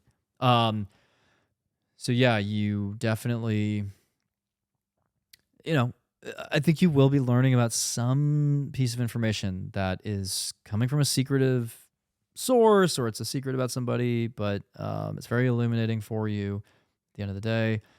And, I think for a lot of you, though, it's just like clarifying money-related matters. And then December 19th, we have a Sag New Moon in your second house. Second house new moon is definitely, again, a very grounding new moon. It could really ground you in what your values are, what you value in terms of possessions. It could be the beginning of a new income stream, revenue source. Maybe it's just a day where you're indulging in nice food or music or something, or you're getting creative. Squaring Saturn and Neptune in the fifth, it could show that there's family-related, like if you're a Scorpio who has children, like maybe there's some kind of family-related obligation that gets in the way of, I don't know, some other financial opportunity you're trying to pursue or something. Other Scorpios are actually spending exorbitant amounts of money to travel around that time. Or maybe you're traveling with family and there's a complication with some family member's papers or something. There's just like some kind of complication or delay there, I think, while you're traveling. Jupiter disposits the new moon from the 9th. So a lot of you are also, looking at travel. I think travel is it's the end of the year, so a lot of Scorpios and every sign will travel anyways. But Scorpios, you're really seeking to travel at this time. To be with family. Yeah, there's something pivotal there. There is, a pivotal like encounter with a family member this holiday season.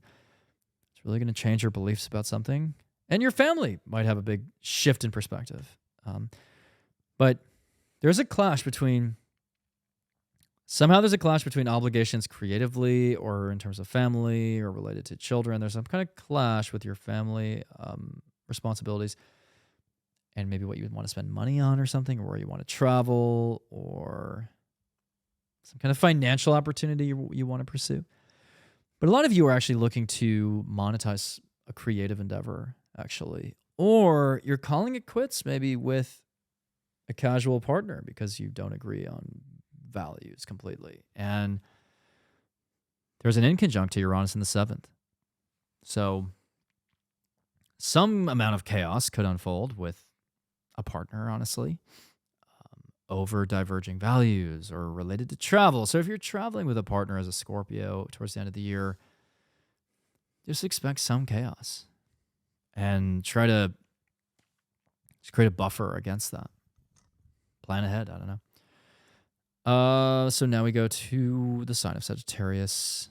December 4th, the Gemini Full Moon occupies your 7th house, and the 7th house full moon, as always, is going to be significant. It's in an angular house. It's going to influence your relationships, significant relationships. It could be a breakup for some Sagittariuses, or it's just a whole new chapter in your significant relationships. Maybe you're learning something a little shady about your partner, honestly, with Mercury dispositing from the 12th. Maybe partner's been lying to you about something, or they have not kicked a habit that they said they would kick. And if maybe it's you, maybe the Sagittarius needs to kick the habit, and their partner's like, hey, you need to stop smoking cigarettes. It's like really not great. And like, I don't like living with that smell all over the house. Yeah, I think, some Sagittariuses have actually moved in with someone recently, with Saturn recently stationing direct in the 4th. It's like, all right, I'm ready to make that commitment. But as you move in with them, you realize there's a lot of responsibilities. Or maybe Sagittariuses are dealing with family members or living with family members or other cohabitants. And there's just a lot of responsibilities in the family, and you're not totally gung-ho about all of it. But yeah, for Sagittarius, this could be a crossroads with a partner. Or you are just having a heart-to-heart with your partner and, just opening up to them. With Venus in the 1st, it is a creative time as well. And with Mars in the 1st, it's like you want to do things quickly, but Saturn in the 4th is saying, hold on. Think about what you have to do for your family. Think about the fact that you have to travel to be with family, or you are traveling and you're not around family right now. But again, don't forget that your partner is also implicated in all of this. December 19th, there's a Sag New Moon in the 1st house. So Sagittarius, this is, of course, some kind of new beginning for you. A new storyline is unfolding. You're asserting yourself, your independence, your energy, and there's a lot of energy here at your disposal this month. And you want to jump forward into all these new things. But again, the squares to Saturn and Neptune are saying, hang on, you've got to provide or address something in your family. You have to focus on your roots, your home. You have to focus on your finances too, with Jupiter dispositing in the 8th. Maybe you've let maybe debt has gotten away from you and you have a lot of debt all of a sudden, or maybe there is some kind of fear that you have to address, or some kind of shadow self that you have to come to terms with in order to really earnestly, you have to address something about your shadow self, or maybe even about like an addictive tendency before you fully jump into this new endeavor. But yeah, by all means, this new moon is technically a new beginning for you. It's in conjunct to Uranus in the 6th. So maybe you start something new that changes your daily work, your daily habits. Maybe it is a new job. But other Sagittariuses are just adopting a new look, a new style, maybe even a new relationship. But it's just a new beginning. It's a fresh beginning. Maybe you're traveling with family, like I said. But it's like the new beginning comes with some strings attached.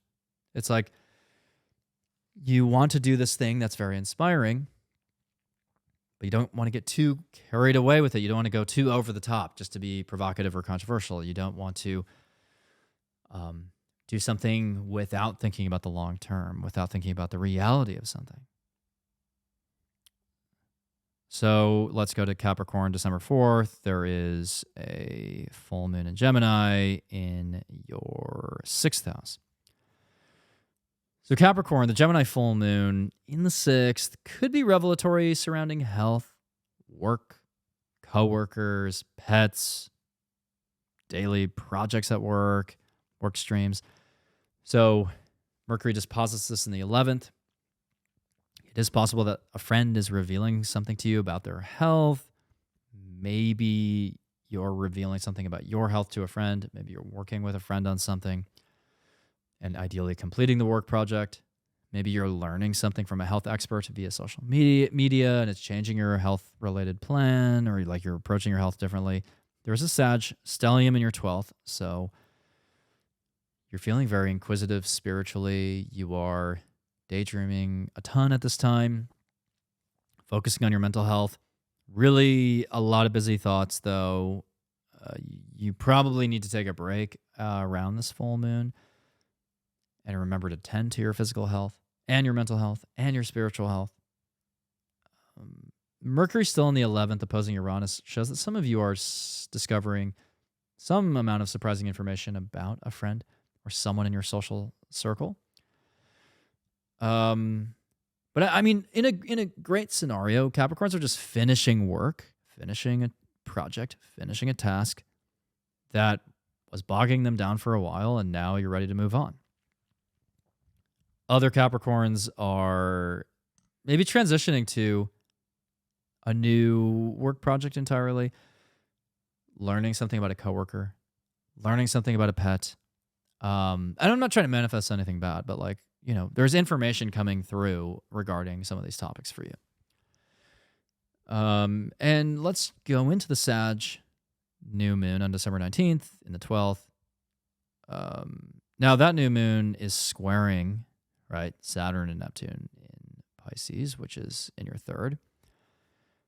So ideally the Sag new moon in the 12th is a new spiritual practice, a new approach to your mental health and your spiritual health. You are kicking also like Sages in a way. You know, you're kicking certain bad habits, or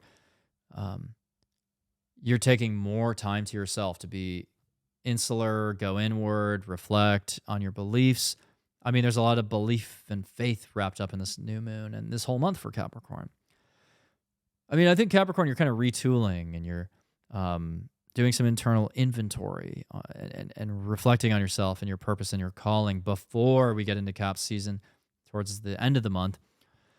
Because by the end of the month, you know, all eyes are on you. You're very active. You're preparing for, you know, to build new relationships in January, to, you know, establish new connections. Like January looks really good for you, but December is a little foggy. It's very much like an incubation period. And squaring Saturn and Neptune in the 3rd, you know, you have had a lot of sobering discussions with people, a lot of conversations that are very heavy, very serious, very final. And I actually think a lot of you are very hesitant to speak and talk a lot during that time in December, mid-December. You're just kind of like taking time to yourself to fully reflect on your beliefs and your faith, like I said, and your connection to the divine. And you're like weighing your words very carefully. Jupiter disposits the new moon from the 7th. So you are maybe seeing your relationships in a new light, seeing your partner in a new light, in a way that's helpful, I would imagine.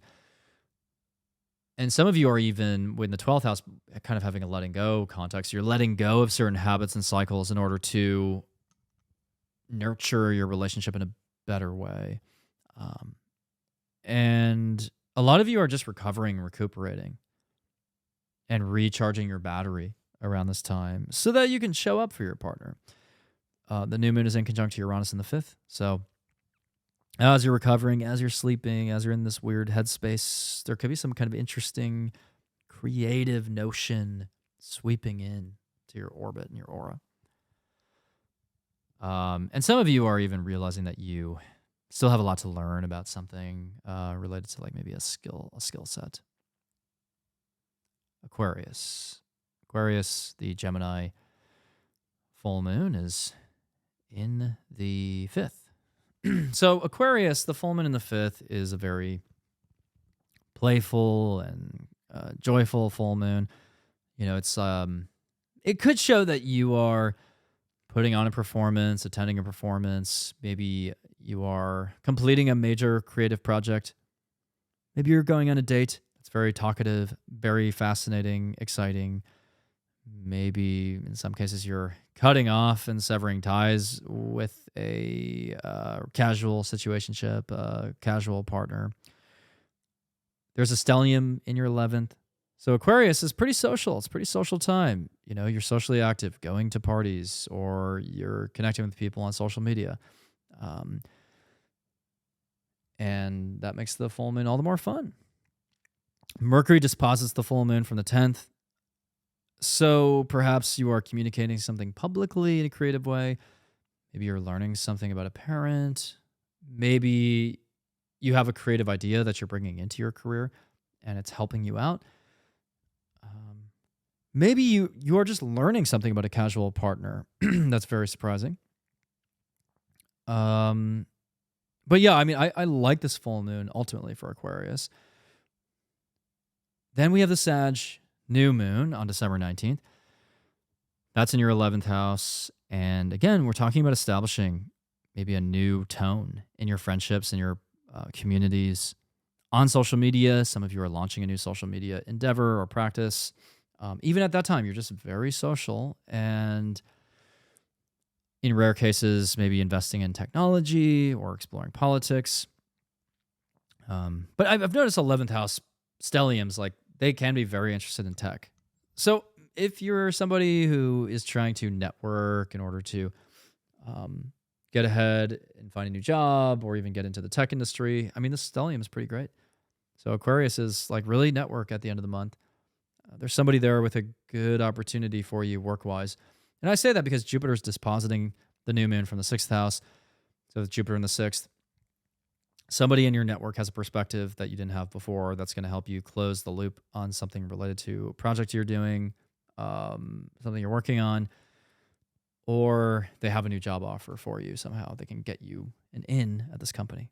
The square to Saturn and Neptune in the 2nd shows that if you get a new work opportunity or if a networking thing pans out in a good way for you, the income might not be exactly what you expect. I think some Aquariuses are dealing with like a little bit of a eventually but not yet scenario with like income. Like maybe you get a job offer, but it's like a little bit more of a lower salary, but the long-term prospects are better. There's an inconjunct to Uranus in your 4th, by the way. So maybe some strange happenings in your family life or you're at your home. But I don't want to say strange happenings at your home, but like just there's something a little odd about your home and family life at this time. But ultimately, very social, very active, very right place, right time, serendipitous. You're going to make a serendipitous connection, I think, in your network, and it's going to help you out career-wise. Even if the income isn't quite what you expect right away. But a lot of Aquariuses are getting very serious about their financial future. I mean, you're planning for your long-term financial well-being, and that's great, you know. And you know, I think, what you want to do for your work, and you're like, hey, I want to do something that really speaks to my transformation journey, even if it's not immediately the salary I want. It's like in the long run, like I said, it'll pay off. Now we close off with Pisces, and December 4th, the Gemini full moon is coming for your 4th house. Your 4th house is all about, sorry, the software is not cooperating. Okay, here we go. So Gemini full moon in your 4th could denote a move, a relocation, an epiphany in your family that's coming up. There could be I think there's some information about a roommate or a family member that's surfacing that's a little surprising to you. Or something about your home is coming up. Oh, you got to fix this. Or, oh, your mortgage, I don't know. I don't have a mortgage, so I don't know how the fuck this all works, but like maybe somehow your mortgage, I think in theory your mortgage is locked in for a certain amount of years, but maybe there's just something about your home that's changing, whether it's with financing or, again, a home related project or home repairs. Mercury disposits the full moon from the 9th. So maybe you're traveling to see family or vice versa. You have a new perspective on your family. There's a Sag stellium in your 10th. So a lot of you are burning the midnight oil to like get some stuff done still in your career, like throughout December. Or you're just powering through, being a badass publicly and like getting a lot of shit done in your career, asserting your status publicly or whatever, stepping into entrepreneurship in a bigger way. So as you get things done in your career, you got to balance that out with your home and family life. Or maybe you're in a conflict with a parent, honestly, with Mars in the 10th. And, it's Mars is squaring Saturn in your first. I mean, Pisces, you've been bearing the brunt of Saturn in your sign, and like Saturn has not been fun there, nor has Neptune. You've felt very probably, tired, exhausted. There's a lot of cognitive dissonance. What do I believe? Who do I believe? Can I put my faith in this or this idea? But by now, I think you've matured and you know what is worth putting your faith in. And here it's like, with Sag in the 10th, like, do I put my faith in this career or in this parent? And, you probably know generally what you want to put your faith in this arena. And with the square to Saturn, it's like, you're not that surprised by the square. It's like, you're used to Saturn. You know that whatever you're trying to do right now is going to take time to develop, and you're not always in a rush because of that. So let's jump to that Sag new moon, by the way, in the 10th. I mean, the new moon in the 10th is possibly a new adventure in your career entirely. You're starting a new job, or you are, again, putting your faith in a new career path. Squaring Saturn, or maybe you're adopting a new authority role, but squaring Saturn in the first. It's like, well, the authority position is not always fun. It's not always fun at the top. It's kind of lonely at the top at times. But you feel confident enough, I think, by this time that what you're doing is going to work out over time. And Jupiter disposits from the 5th, which is a fun house to be in, house of good fortune. So if you start a new career, it's, I think, well-informed. The decision is well-informed. It's well-timed. It could lead to a fortunate circumstance in the long run. It could be creatively inspired as well. Some Pisces are becoming parents even, or they have faith in their ability to be a parent. And, you're even coming on the heels of, or you're on the heels of like some of your biggest accomplishments. Creatively, professionally, with Saturn recently stationing direct in your sign for the last time in the cycle. Neptune is now direct by this time in your sign. So, you know what you want to work towards. You know what works and what doesn't work. You know what you know. You know what you don't know. You've just got a very mature perspective. And you're proceeding very carefully and successfully, I think, in your role as an authority or in your career. So thank you so much for joining this this call today. I guess I was about to say that, but it's really a video, right? Thank you for watching this video today about December. I would really urge you again to download the 2026 horoscopes. I did a lot of research on them, 2.5 hours per sign. I cover every single new and full moon for the year to give you a holistic and in-depth perspective on the year ahead. It's a very dynamic year. It's when you're taking bold action after many years of ruminating. And I'm going to help you in these videos take an informed risk, not just take not to just take a risk with limited information. I mean, you can take a risk, but like, why not have the extra insight, right? Why not have the extra information and perspective that is both analytical and intuitive? I channel in the videos, but I also give you the objective, like, practical perspective. So thank you to the thousands of you who have downloaded the horoscopes so far for your sun, moon, and rising. There's still time. There's 20% off, by the way, if you download more than one video. So if you have your big 3 and 3 distinct signs, it would, instead of being $60 for 3 videos, because it's $20 per sign, it would actually only be $48 for 3 videos, $32 for 2 videos, and $20 for 1 video. So it's $20 for a 2.5 hour video that's super well researched. I think that's a great deal.